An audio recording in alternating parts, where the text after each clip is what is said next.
ԱՄՆ ռազմաօդային ուժերը Lockheed Martin-ի հետ C-130J Super Hercules ռազմական տրանսպորտային ինքնաթիռների արտադրության պայմանագիրը հասցրել են $25 միլիարդ,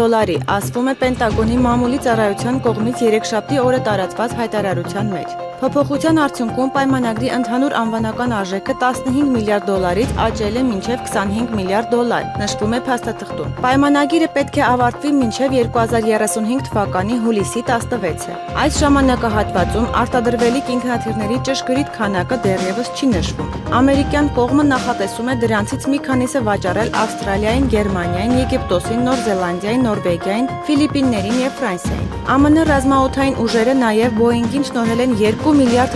պայմանագիր B-52 Stratofortress ռազմավարական ռմբակոծիչների շարժիչների փոխարինման ծառայությունների համար։ Պայմանագիրը պետք է ավարտվի մինչև 2033 թվականի մայիսի 31-ը։ ԱՄՆ ափային պահպանության անձնակազմը կարող է փորձել առգրավել Պանամայի դրոշի ներքո նավարկող Բելլա 1 նավթատարը, որը Վենեսուելայի էր ուղղորդվում լրացուցիչ ուժերի ժամանումից հետո, հաղորդում է Reuters-ը դեկտեմբերի 23-ին։ ԱՄՆ ափային պահպանությունը սպասում է լրացուցիչ ուժերի ժամանմանը դեկտեմբերի 21-ից հետապնդվող Վենեսուելայի հետ կապված նավթատար նավը նստելու եւ առգրավելու հնարավոր փորձից առաջ, հայտնել են նրա աղբյուրները։ Հրատարակությունը պարզաբանում է, որ տանկերի անձնակազմը հրաժարվում է թույլ տալ ամերիկյան զորքերին նստել նավը։ Տանկերի եւ դրան հետապնդող ամերիկյան ուժերի ճշգրիտ գտնվելու վայրը չի նշվում։ Գործակալության տվյալներով տանկերը գրավելու հրամանը հավանաբար կտա ԱՄՆ ափային պահպանության երկու հատուկ նշանակության ուժերից մեկը, որոնք ունեն անհրաժեշտ ռեսուրսները։ Մասնավորապես, ամերիկյան ուժերը կարող են փորձել նավ բարձրանալ ուղղաթիռներով։ Ինչպես նշում է գործակալությունը, հնարավոր է նաեւ, որ ԱՄՆ-ն ի վերջո հրաժարվի նման փորձերից։ Պենտագոնը նախկինում հրաժարվել էր մեկնաբանել Բելլա 1 լցանավի ԱՄՆ-ի կողմից հետապնդման մասին հաղորդագրությունները 10-ի խնդրանքով։ Մեծ Բրիտանիայի թագավոր Չարլզ III-ը Սուրբ Ծննդյան տեսաուղերձ է ձայնագրել ազգին Լոնդոնի Վեսթմինստերյան Աբբայության Աստվածամոր մատուռում։ Այս մասին հայտնել է Press Association-ը հրապարակելով նորին մեծության լուսանկարը։ Ավանդաբար բրիտանական միապետները Սուրբ Ծննդյան ուղերձ են հղում, որը ձայնագրվում է իրենց թագավորական նստավայրերի, Բուքինգեմյան պալատի, Վինձորի ամրոցի կամ Սանդրինգհեմի կալվածքի պատերի ներսում։ Սակայն Չարլզ III-ը երկրորդ տարին անընդմեջ խախտում է այս ավանդույթը։ Անցյալ տարի նա ազգին դիմեց Լոնդոնի կենտրոնական Ֆիցրովիա թաղամասի փոքրիկ մատուռից։ BBC-ի փոխանցմամբ Վեսթմինստերյան Աբբայությունն ընտրվել է, քանի որ նրա ելույթի հիմնական ուղերձը լինելու էր ուխտագնացության թեման։ Չարլզ III-ի ելույթը կհեռարձակվի Սուրբ Ծննդյան օրը, որը բողոքականներն ու կաթոլիկները նշում են դեկտեմբերի 25-ին, տեղական ժամանակով ժամը 15:00-ին, Մոսկվայի ժամանակով 18:00-ին։ Սուրբ Ծննդյան ուղերձը համարվում է միապետի խորապես անձնական ուղերձ, որը համաձայնեցված չէ բրիտանական կառավարության հետ։ Հակակոռուպցիոն կոմիտեի աշխատակիցների կողմից իրականացված գործողությունների շրջանակում ձերբակալվել է ՊԵԿ նախագահի նախկին տեղակալ Վախթանգ Միրումյանը։ Այս առնչությամբ կոմիտեից հայտնել են Հայաստանի Հանրապետության պետական եկամուտների կոմիտեի նախկին բարձրաստիճան պաշտոնատար անձի վերաբերյալ ՀՀ հակակոռուպցիոն կոմիտեում քննվող քրեական վարույթի շրջանակում պաշտոնեական լիազորությունները չարաշահելու մեղադրանքով ձերբակալվել է ՊԵԿ եւս մեկ նախկին բարձրաստիճան պաշտոնյա։ Նախաքննության շահերից ելնելով այս պահին այլ մանրամասներ չենք կարող հայտնել, նշել են ՊԵԿ-ից։ Դեկտեմբերի 23-ին տեղի է ունեցել քաղաքացիական պայմանագիր կուսակցության վարչության նիստ, որը վարել է վարչության նախագահ Հայաստանի Հանրապետության վարչապետ Նիկոլ Փաշինյանը։ Վարչությունը հանդիպել է 2026 թվականի հերթական խորհրդարանական ընտրություններում քաղաքացիական պայմանագիր կուսակցության համամասնական ցուցակում ընդգրկվելու հայտ ներկայացրած մի շարք կուսակցականների հետ։ Դեկտեմբերի 24-ին, 25-ին եւ 26-ին Միացյալ Նահանգներում նշվող տոների կապակցությամբ ԱՄՆ դեսպանատունը փակ կլինի։ Այս մասին հայտնել են Հայաստանի Հանրապետությունում ԱՄՆ դեսպանատնից։ Աշխատանքը կվերսկսվի դեկտեմբերի 29-ից։ Երևանի առաջին ատյանի ընդհանուր իրավասության քաղաքացիական դատարանի դատավոր Արշակ Պետրոսյանին նախազգուշացում է հայտարարվել։ Բարձրագույն դատական խորհուրդը 3 դեկտեմբերի 23-ին հրապարակել է որոշումը։ Բարձրագույն դատական խորհրդի անդամներ Երանուհի Թումանյանցը, Կարեն Թումանյանը, Անահիտ Աբրահամյանը եւ Էդգար Հովանիսյանը կիրառվող կարգապահական տույժի մասով դեմ են եղել որոշմանը, սակայն կողմ են քվեարկելով նկատողություն տույժի տեսակին։ Որոշումը եւ հատուկ կարծիքները օրենքով սահմանված կարգով կուղարկվեն կողմերի։ գնալին, նշել է խորհրդի նախագահ Արթուր Աթաբեկյանը։ Որոշումն ուժի մեջ է մտնում հրապարակման պահից եւ վերջնական է։ Երեկ Սիսիանի ոստիկանության բաժնից Վարդաշեն քրեակատարողական հիմնարկ է տեղափոխվել սիսական ջոկատի լեգենդար հրամանատար Աշոտ Մինասյանը, նույն ինքը Աշոտ Երկաթը։ Այս մասին հայտնել է Հայաստան խմբակցության պատգամավոր Գառնիկ Դանիելյանը եւ նշել. հրամանատարի պարագայում սա առաջին քաղաքական հալածանքը չէ, գաղտնիք չէ, որ այս իշխանությունների օրոք չեն հանդուրժվում հայրենասերները, զանազան շինծ ու մեղադրանքներով հայտնվելով բանտերում։ Աշոտ Մինասյանի հետ զրուցելիս անմիջապես զգացվում է, թե որքան ցավ է ապրում Արցախի կորստի համար եւ հիմա փորձում են ինչ-որ ապօրինի զենքի մեղադրանքով Արցախյան պատերազմի մեջ անուրանալի ներդրում ունեցած երկաթ անվանումը ստացած հրամանատարին զրկել ազատությունից։ Սիսական ջոկատի հրամանատարն այն բացառիկ սիրված կերպարներից է, որի հերոսականության մասին կկարահանվել են ֆիլմեր, գրվել երգեր։ Ինչպես ինքն է սիրում ասել, մենք կոտրվող չենք, Սյունեցին առավել եւս։ Ազատություն լեգենդար հրամանատարին, ազատություն քաղբանտարկյալներին, նշել է Գառնիկ Դանիելյանը։ Ուկրաինայում հակամարտությունը կարող է ավարտվել 2026 թվականին Կիևի համար չափազանց անբարենպաստ պայմաններում, կարծում է Politico Europe-ի մեկնաբան Ջեյմի Դեթմերը։ Նրա խոսքով այս կանխատեսման վրա ազդել է այն փաստը, որ ԵՄ երկրները չեն կարողացել համաձայնության գալ Ուկրաինայի փոխհատուցման վարկ տրամադրելու հարցում։ Այս մերժումը ըստ թերթի սյունակագրի Կիևին զրկում է առաջիկա տարիների համար երաշխավորված ֆինանսավորումից։ Միևնույն ժամանակ նա կարծում է, որ եվրոպական երկրներից ստացված 90 միլիարդ եվրոյի ընդհանուր վարկը բավարար չի լինի Ուկրաինայի բոլոր կարիքները հոգալու համար։ Բացի այդ, Դեթմերը ենթադրում է, որ որոշ երկրներ կարող են միանալ Հունգարիային, Չեխիային եւ Սլովակիային, որոնք հրաժարվել են մասնակցել վարկի տրամադրմանը։ Նշվում է, որ ԱՄՆ նախագահ Դոնալդ Թրամփը դեռևս իշխանության գլուխ կլինի 2026-ից 27 թվականներին, ուստի իմաստ չի ունենա դիմել Վաշինգտոնին նոր փողի համար։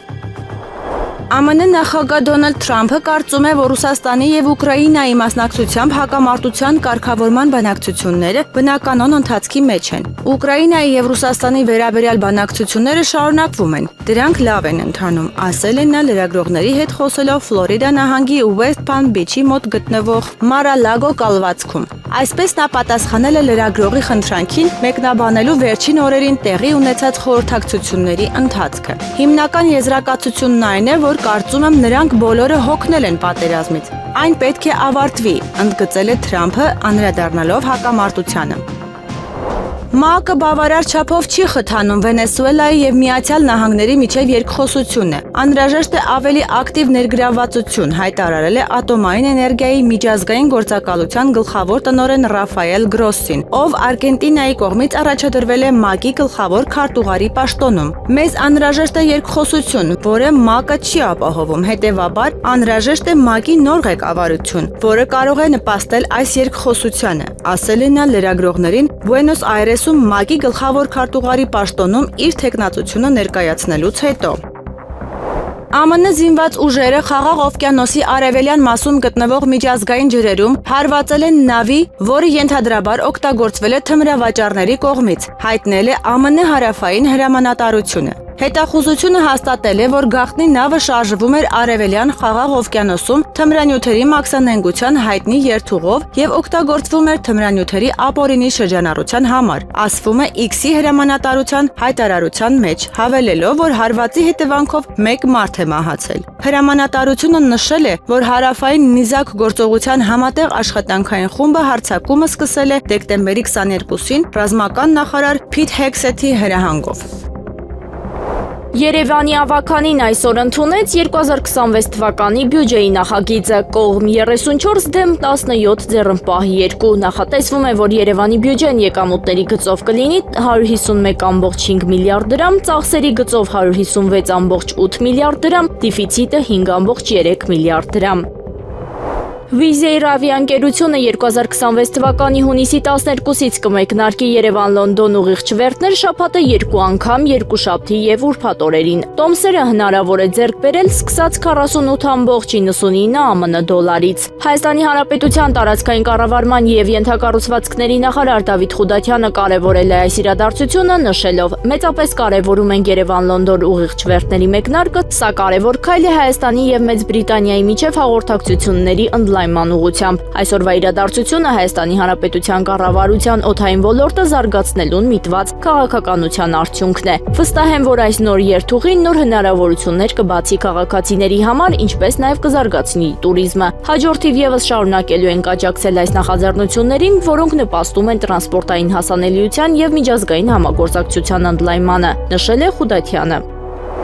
Ազգային ժողովի Հայաստան խմբակցության ղեկավար Սեյրան Օհանյանը, պատգամավորներ Աննա Գրիգորյանը, Արթուր Խաչատրյանը, Արմեն Գևորգյանը եւ Քրիստինե Վարդանյանը դեկտեմբերի 23-ին հանդիպել են Հայաստանի Հանրապետությունում Շվեդիայի դեսպան Եվա Սունգկվիստի, Նիդերլանդների դեսպան Մարիկե Մոնրո Վինթերի եւ Բելգիայի դեսպան Էրիկ դե Մուինքի հետ։ Պատգամավորները հյուրերի խնդրանքով ներկայացրել են իրենց տեսակետները Հայաստանում տիրող ներքաղաքական իրավիճակի վերաբերյալ, խոսել ՀՀ Եվրամիություն համագործակցությունից, կարևորելով դատաիրավական ոլորտում փոխումների իրականացման հարցում ԵՄ աջակցությունը։ Անդրադարձ է կատարվել Ադրբեջանի հետ խաղաղության ապահովման երաշխիքներին։ Պատգամավորները բարձրաձայնել են Ադրբեջանում պահվող անձանց վերադարձի, ինչպես նաև Ղարաբաղում հայկական մշակութային ժառանգության ոչնչացման հարցերը։ Խմբակցության անդամները մտահոգություն են հայտնել ըստ իրենց Հայաստանում ժողովրդավարական հետընթացի վերաբերյալ։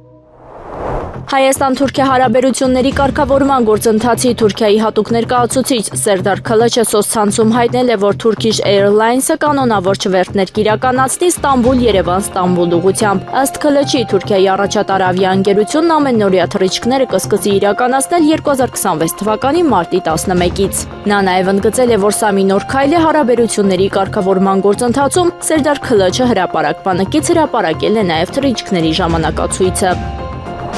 Ռուսաստանը պահպանում է այն դիրքորոշումը, որ Միավորված ազգերի կազմակերպությունը պետք է կարևոր համակարգող դեր խաղա Սուդանում հակամարտության կարգավորման ջանքերում։ Այս մասին ըստ ՌԻԱ Նովոստի հայտնել է ՄԱԿ-ում Ռուսաստանի մշտական ներկայացուցիչի առաջին տեղակալ Դիմիտրի Պոլյանսկին։ ՄԱԿ-ը պետք է առաջատար եւ ուղղորդող դեր խաղա նման ջանքերի համակարգման, ինչպես նաեւ ազդեցիկ տարածաշրջանային խաղացողների միջև փոխգործակցության կառուցողական մթնոլորտի խթանման գործում։ Ամենակարևորը կայուն քաղաքական կարգավորման ցանկացած նախաձեռնություն չպետք է ձեռնարկվի հենց սուդանցիների մեջքի հետևում, նշել է Պոլյանսկին։ Ռուս դիվանագետը հույս է հայտնել, որ ՄԱԿ-ի գլխավոր քարտուղարի Սուդանի հարցերով անձնական դեսպանորդ Ռամտանա Լամրանան ավելի ակտիվ աշխատանք կկատարի։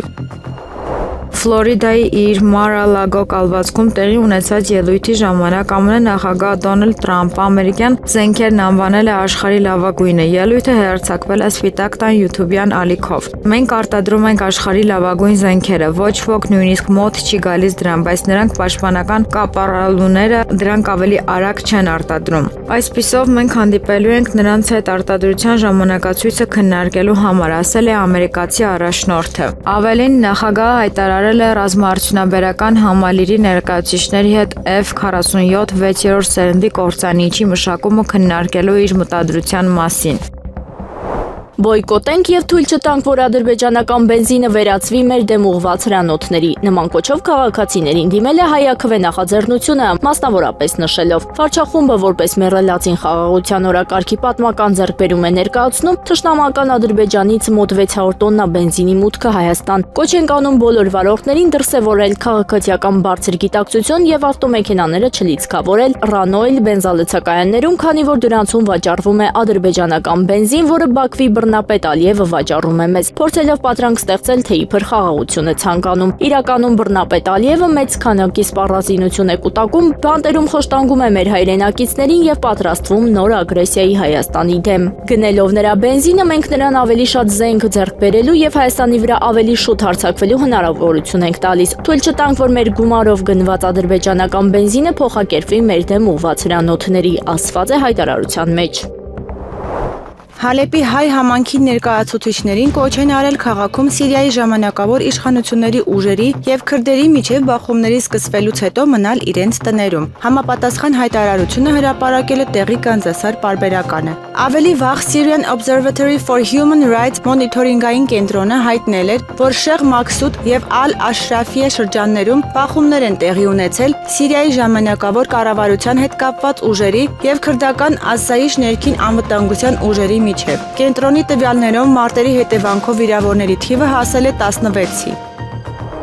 Ադրբեջանի նախագահ Իլհամ Ալիևն այսօր չմասնակցեց Սանկտ Պետերբուրգում կայացած ԱՊՀ ոչ պաշտոնական գագաթնաժողովին, իր բացակայությունը պայմանավորելով աշխատանքային խիտ գրաֆիկով։ ԵՊՀ Արևելագիտության ֆակուլտետի իրանագիտության ամբիոնի վարիչ Վարդան Ոսկանյանը շեշտում է ԱՊՀ ոչ պաշտոնական գագաթնաժողովին Բաքվի բարբարոսական վարչախմբի պարագլխի բացակայության պատճառը լուրջ եւ իրական չէր, ուներ քարոզչական բնույթ։ Գաղտնիք չէ, որ ՌԴ-ում պարբերաբար անցկացվող ԱՊՀ ոչ ֆորմալ գագաթնաժողովներին մասնակցությունը խորհրդանշական առումով տվյալ պետության եւ անձամբ դրա ղեկավարի քաղաքական լոյալության եւ որոշակի մտերմության ցուցադրություն են Ռուսաստանի եւ դրա նախագահի հանդեպ։ Այս առումով այդ գագաթնաժողովում Բաքվի բարբարոսական վարչախմբի պարագլխի բացակայությունը համարյա վերջին պահին զբաղվածությամբ պայմանավորելն ակնհայտորեն լուրջ եւ իրական պատճառ չի կարող դիտարկվել։ Իրականում փաստացի քաղաքական այս բոյկոտը պայմանավորված է հիմնականում այն հանգամանքով, որ Բաքվի բարբարոսական վարչախմբի պարագլուխը փորձում է ցույց տալ, որ նախ ինքն այլևս կարիք չունի Մոսկվայի բարեհաճության, իսկ այնուհետ ուղերձ է Թուրքիային եւ Արևմուտքին, որ արհեստածին Ադրբեջանն այլևս դուրս է ռուսական ազդեցության ուղեծրից եւ ամբողջովին ինքնուրույն դերակատար է։ Սեփական հասարակության վրա քարոզչական ազդեցության առումով էլ Պուտինի հետ իբր հաշվի չնստող կերպարով Բաքվի բռնապետը փորձում է ամրապնդել սեփական դիրքերը հենց իր իսկ երկրի ներսում։ Հետաքրքիր կլինի տեսնել, արդյոք Բաքվի բարբարոսական վարչախմբի պարագլուխը կհամարձակվի շարունակել այս ուղեգիծը Ուկրաինայում պատերազմի ավարտից հետո, նշել է Վարդան Ոսկանյանը։ Եվրոպան կկարողանա տոնել Սուրբ Ծնունդը առանց պատերազմի, սակայն պատերազմի սպառնալիքը դեռ չի անցել, քանի որ որոշ քաղաքական գործիչներ ցանկանում են այն ներքաշել Ռուսաստանի հետ ուղակի բախման մեջ։ Այս մասին TV2-ի եթերում հայտարարել է Հունգարիայի վարչապետ Վիկտոր Օրբանը։ Սուրբ Ծնունդը կլինի պատերազմից զերծ, բայց պատերազմի սպառնալիքը դեռ չի անցել, ասել է կառավարության ղեկավարը։ Նրա կարծիքով դա վկայում են մասնավորապես ԵՄ վերջին գագաթնաժողովի արդյունքները, որը տեղի է ունեցել դեկտեմբերի 18-ից 19 Բրյուսելում։ Հանդիպման մասնակիցները բացառությամբ Հունգարիայի, Սլովակիայի եւ Չեխիայի որոշեցին Ուկրաինային տրամադրել 90 միլիարդ եվրոյի անտոկոս վարկ 2 տարվա ընթացքում Ռուսաստանի դեմ ռազմական գործողությունները ֆինանսավորելու համար։ Օրբանը կարծում է, որ այդ քարը կսրի ուկրաինական հակամարտությունը եւ կմեծացնի ԵՄ երկրների եւ Ռուսաստանի միջև ուղղակի բախման ռիսկը։ ԱՄՆ նախագահ Դոնալդ Թրամփը պնդել է, որ Միացյալ Նահանգներին Գրենլանդիան անհրաժեշտ է ազգային անվտանգության համար, այլ ոչ թե իր հանքային պաշարների նկատմամբ վերահսկողություն ձեռք բերելու համար։ Մեզ Գրենլանդիան անհրաժեշտ է ազգային անվտանգության նկատառումներից ելնելով, ոչ թե հանքանյութերի համար։ Մենք այնքան շատ հանքանյութերի ու նավթի հանքավայրեր ունենք, մենք ավելի շատ նավթ ունենք, քան աշխարհի որևէ այլ երկիր։ Մեզ Գրենլանդիան անհրաժեշտ է ազգային անվտանգության նկատառումներից ելնելով, ասել է Թրամփը լրագրողների հետ խոսելով Ֆլորիդա նահանգի West Palm Beach-ի մոտ գտնվող իր Mar-a-Lago կալվածքում։ Ադրբեջանում շարունակվել է ապօրինաբար գերեվարված Արցախի նախկին պետնախարարի նկատմամբ դատական ֆարսը։ Բաքվի դատարանում Արցախի ԱԳ նախկին նախարար ապօրինաբար գերեվարված Դավիթ Բաբայանը վերջին խոսքում իրեն մեղավոր չի ճանաչել։ Բաբայանը դատախազության մեղադրական եզրակացության դեմ հանդես է եկել հայտարարություններով, պնդելով, որ ինքն ու մյուս մեղադրյալներն անմեղ են։ Հաջորդ դատական ֆարսը տեղի կունենա դեկտեմբերի 23-ին։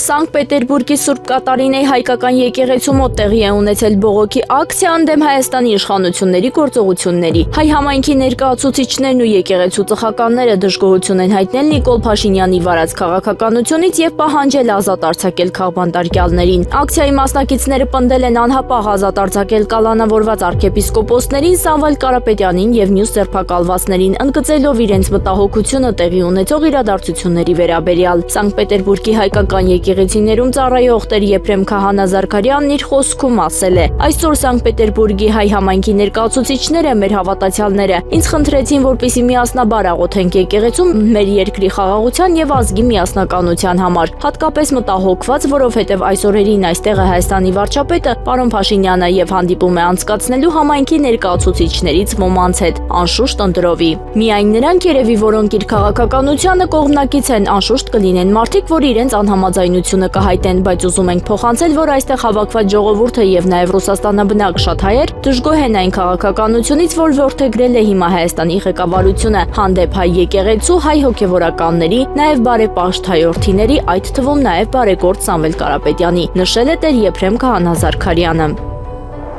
2026 թվականին նոր թանկացումներ են բարձելու երևանցիների գլխին։ Այս մասին Եվրամեդիա 24-ի հետ զրույցում ասել է Երևանի ավականու Մայր Հայաստան խմբակցության անդամ Գևորգ Ստեփանյանը։ 9%-անոց փոքրամասնության քաղաքապետը նորից ստում է, նորից թանկացումներ են բերել 26 թվականի համար երևանցիների գլխին բարձելու համար, ներողություն բառից համար, տեղական տուրքեր, վճարներ, գույքահարկ, աղբահանություն, կարմիր գծեր, տրանսպորտ, բոլոր թանկացումները նորից կյանքի են կոչվում, ում շնորհիվ փոքրիկ խմբակ ՔՊ-ի, Հանրապետություն քույր կուսակցության եւ հանրային ձայնի շնորհիվ, ինչպես եւ Տիգրան Ավինյանը փոքրամասնության կողմից 9% ձայն ստանալու պարագայում մի կերպես 3 խմբակցության միավորման արդյունքում դարձրեցին քաղաքապետ, հիմա նույն թանկացումները, նույն այս Հանրապետություն, հանրային ձայնի շնորհիվ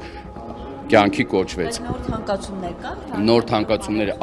հենց առաջին հերթին դատարանը Արաչիատյան վերաքննիչ ճանաչել է ոչ իրավաչափ ապօրինի կարմիր գծերի թանկացում։ Մեզ մարդիկ դեմ են գնում դատարանին, նորից 26 թվականի համար ընդունում են, որ մենք նորից մտնենք դատարան, ելի այսպես ձգձգվի։ Հիմա իրենք գնում են ոչ թե դեմ Մայր Հայաստան խմբակցության ամբողջ Երևանին ու դատարանի որոշումը չեն կատարում։ 3 տարի պաշտոնավարումից հետո հունվարի կեսին դեսպան Քրիստինա Քվինը կավարտի իր աշխատանքը Հայաստանի Հանրապետությունում։ Այս մասին հայտնել են ԱՄՆ դեսպանատնից։ Նշվում է, որ դեսպանի հեռանալուց հետո ԱՄՆ քաղաքականությունը Հայաստանում փոփոխության չի ենթարկվի։ Միացյալ Նահանգները շարունակում է հավատարիմ մնալ Հայաստանի հետ իր գործընկերությանն ու ակնկալում է տեսնել ԱՄՆ-ի եւ Հայաստանի միջև ռազմավարական գործընկերության հետագա զարգացում։ Ինչպես նաեւ օգոստոսի 8-ին Վաշինգտոնում կայացած խաղաղության պատմական գագաթնաժողովի ընթացքում նախագահ Թրամփի եւ վարչապետ Փաշինյանի միջև ստորագրված երկկողմ համաձայնագրերի իրականացում, ասված է հաղորդագրության մեջ։ Գարեգին Բ. ամենայն հայոց կաթողիկոսի հայրապետական տնօրինությամբ 2025 թվականի դեկտեմբերի 15-ին Վիրահայոց թեմի առաջնորդ գերաշնորհ Տեր Կիրակոս եպիսկոպոս Դավթյանը նշանակվել է Մայրաթոր Սուրբ Էջմիածնի Գերագույն հոգևոր խորհրդի կազմում որպես անդամ։ Ադրբեջանի տարածքով Ռուսաստանից հացահատիկային վագոններ են ուղարկվել Հայաստան, այս մասին հայտնում են ադրբեջանական լրատվամիջոցները։ Ըստ նրանց վագոններն ուղարկվել են Վոլգոգրադի մարզի Գմելինսկայա կայարանից։ Հայաստան է ուղարկվել հացահատիկով 8 վագոն, իսկ մինչև այս տարվա վերջը նախատեսվում է տեղափոխել եւս 30 վագոն։ Ներկրված հացահատիկի ընդհանուր քանակը կգերազանցի 2000 տոննան։ Բենյամին Նեթանյահուն հայտարարել է, որ Իսրայելը տեղյակ է Իրանի վերջին զորավարժությունների մասին, հավելելով, որ Թեհրանի միջուկային գործունեությունը կքննարկվի ԱՄՆ նախագահ Դոնալդ Թրամփի հետ, հաղորդում է Times of Israel-ը։ Մենք հետևում ենք իրավիճակին եւ ձեռնարկում բոլոր անհրաժեշտ նախապատրաստական աշխատանքները։ Ես ուզում եմ Իրանին հստակեցնել. Իսրայելի դեմ ցանկացած գործողություն կարժանանա շատ կոշտ պատասխանի։ Երուսաղեմում Հունաստանի եւ Կիպրոսի առաջնորդների հետ մամուլի ասուլիսում հայտարարել է Նեթանյահուն։ Համաշխարհային հեղինակության եւ ընկալման հետազոտության հիման վրա հրապարակվել է աշխարհի ամենաչսիրված 20 երկրների ցանկը, գրում է Ermeni Haber-ը։ Այդ ցանկը գլխավորում է Չինաստանը, երկրորդ տեղում ԱՄՆ-ն է, երրորդ տեղում Ռուսաստանը, չորրորդ տեղում Հյուսիսային Կորեան է, իսկ 5-րդ տեղում Իսրայելը։ Իսրայելին հաջորդում են Պակիստանը, Իրանը, Իրաքը, Սիրիան եւ Հնդկաստանը։ Թուրքիան աշխարհի ամենաչսիրված 20 երկրների ցանկում զբաղեցնում է 16-րդ տեղը, 20-յակը եզրափակում է Իտալիան։ Ռուսաստանը բարձր է գնահատում Ռուսաստանի եւ Ադրբեջանի նախագահներ Վլադիմիր Պուտինի եւ Իլհամ Ալիևի միջև հոկտեմբերի 9-ին Դուշանբեում կայացած երկկողմ հանդիպման արդյունքները։ Այս մասին հայտարարել է Ռուսաստանի նախագահի մամուլի քարտուղար Դմիտրի Պեսկովը Ռոսիա 1 հեռուստաալիքին տված հարցազրույցում։ Պուտինն ու Ալիևը հանդիպել են Մոսկվայի եւ Բաքվի միջև հարաբերությունների վատթարացումից հետո առաջին անգամ Տաջիկստանի մայրաքաղաքում գտնվող կառավարական նստավայրում։ Ռուսաստանի ղեկավարը իր ադրբեջանցի գործընկերոջը մանրամասն ներկայացրել է Ազալ Embraer 190-ի կործանման հանգամանքները։ Պուտինը ընդգծել էր, որ պատճառը ուկրաինական անօդաչու թռչող սարքի թռիչքն ու ռուսական հոբ համակարգի տեխնիկական խափանումն էին եղել։ Նա նաև վստահեցրել էր, որ Մոսկվան փոխհատուցում կվճարի ավիավթարի զոհերի եւ վիրավորների ընտանիքներին։ Պուտինի հայտարարություններից հետո Ալիևը հատուկ շնորհակալություն էր հայտնել նրան տեղեկատվության համար։ Ադրբեջանի ղեկավարը նաև նշել էր, որ իր ռուս գործընկերը անձամբ է վերահսկում հետաքննությունը եւ իրավիճակը վերահսկողության տակ է պահում։ Mi-26 ուղղաթիռի անձնակազմը, որը բաղկացած էր 7 ռուս եւ 2 բելարուս քաղաքացիներից, որոնք նախկինում մնացել էին Թունիսի Ջերբա կղզու օդանավակայանի տարանցիկ գոտում, երկուշաբթի գիշերը անվտանգ լքել է Թունիսը տեղական իշխանությունների օգնության շնորհիվ, հայտնել է երկրում Ռուսաստանի դեսպանատունը։ Ավելի վաղ դիվանագիտական առաքելությունը ՌԻԱ Նովոստիին հայտնել էր, որ Ռուսաստանի եւ Բելարուսի քաղաքացիները շուտով Թունիսի միջազգային օդանավակայանից կմեկնեն Թուրքիա։ Ուկրաինական հակամարտության կարգավորման համար անհրաժեշտ փաստաթղթերի հիմնական փաթեթը պատրաստ է։ Ստրանա ՈՒԱ-ի փոխանցմամբ այս մասին հայտարարել է Ուկրաինայի նախագահ Վոլոդիմիր Զելենսկին։ Մեր բանակցային թիմը այսօր երեկոյան կվերադառնա ԱՄՆ-ից եւ առավոտյան ես զեկույց կունենամ Մայամիի հանդիպման արդյունքների վերաբերյալ։ Ամեն ինչ կարելի էր անել առաջին նախագծերի համար, արդեն արված է։ Ծրագրի 20 կետ կա։ Այն հավանաբար կատարյալ չէ, բայց ծրագիրը գոյություն ունի, ասել է Ուկրաինայի առաջնորդը։ Նրա խոսքով ամեն ինչ բավականին լավ է թվում։ Սանկտ Պետերբուրգում տեղի ունեցել Հայաստանի վարչապետ Նիկոլ Փաշինյանի առանձնազրույցը Ռուսաստանի Դաշնության նախագահ Վլադիմիր Պուտինի հետ։ Իր խոսքում Ռուսաստանի Դաշնության նախագահը նշել է. «Հարգելի Նիկոլ Վովայ, ցանկանում եմ եւս մեկ անգամ ողջունել ձեզ, շնորհակալություն հայտնել ԵԱՏՄ-ի եւ ԱՊՀ-ի շրջանակներում կազմակերպված այս միջոցառումներին մասնակցելու համար։ Երկկողմ հարաբերությունները զարգանում են։ Մեր առևտրաշրջանառությունը կանոնավորվել է, երեք մենք խոսել ենք դրա մասին։ Եթե 2024 թվականին այն գերազանցել է 11 միլիարդ, ապա այս տարվա առաջին 9 ամիսներին այն կազմել է 4.5 միլիարդ։ Սա նույնպես լավ ցուցանիշ է եւ մեզ հիմք է տալիս կարծելու, որ մոտ ապագայում մենք այն կավելացնենք», ասել է Պուտինը։ Իր հերթին վարչապետ Նիկոլ Փաշինյանը նշել է. «Շատ շնորհակալ եմ Վլադիմիր Վլադիմիրի հրավերի համար։ Մեր տարածաշրջանում շատ կարևոր եւ բարեբախտաբար դրական զարգացումներ են տեղի ունենում եւ ես կցանկանայի շնորհակալություն հայտնել ձեզ Հայաստանի եւ Ադրբեջանի միջև խաղաղության գործընթացին ձեր աջակցության համար։ Եվ ինչպես մենք ասում էինք օգոստոսի 8-ից հետո մեր հեռախոսազրույցում, ձեռք բերված խաղաղությունը նոր հնարավորություններ կբացի Հայաստանի եւ Ռուսաստանի միջև երկկողմ հարաբերությունների հետագա զարգացման համար։ Եվ դա արդեն տեղի է ունենում, քանի որ Ռուսաստանից գնացքներն արդեն ուղևորվում են դեպի Հայաստան, Ադրբեջանի տարածքով, ինչը կարծում եմ իսկապես պատմական իրադարձություն է։ Եվ ինչպես արդեն նշեցիք, բացվում են նոր հնարավորություններ։ Մեր երկրում երկաթուղային որոշ այլ հատվածների վերականգնման օրակարգն արդեն հասունացել է։ Մենք ներկայումս նաև շատ կառուցողական երկկողմ բանակցություններ ենք վարում Միացյալ Նահանգների հետ TRIP նախագծի իրականացման եւ կառուցման վերաբերյալ։ Սրանք իսկապես նշանակալի եւ բովանդակալից փոփոխություններ են մեր տարածաշրջանի համար։ Այստեղ կան նաև բազմաթիվ նրբերանգներ, որոնք առնչվում են Ռուսաստանի հետ մեր երկկողմ հարաբերությունների հետ, նշել է Փաշինյանը Պուտինի հետ հանդիպմանը։ Եղանակը առաջիկա օրերին։ Երևանում դեկտեմբերի 24-ից 26-ին, 27-ի գիշերը, 28-ի ցերեկը սպասվում է առանց տեղումների եղանակ։ Դեկտեմբերի 27-ի ցերեկը, 28-ի գիշերը սպասվում են տեղումներ բարձրադիր գոտում ձյան տեսքով։ Մարզերում դեկտեմբերի 24-ից 25-ին սպասվում է առանց տեղումների եղանակ։ Դեկտեմբերի 26-ի ցերեկը, 27-ի գիշերը, 28-ի ցերեկը առանձին շրջաններում, 27-ի ցերեկը, 28-ի գիշերը շրջանների մեծ մասում սպասվում են տեղումներ։ Լեռնային եւ նախալեռնային գոտում ձյան տեսքով քամին արևմտյան 2-ից 5 մետր վարկյան։ Օդի ջերմաստիճանն էապես չի փոխվի։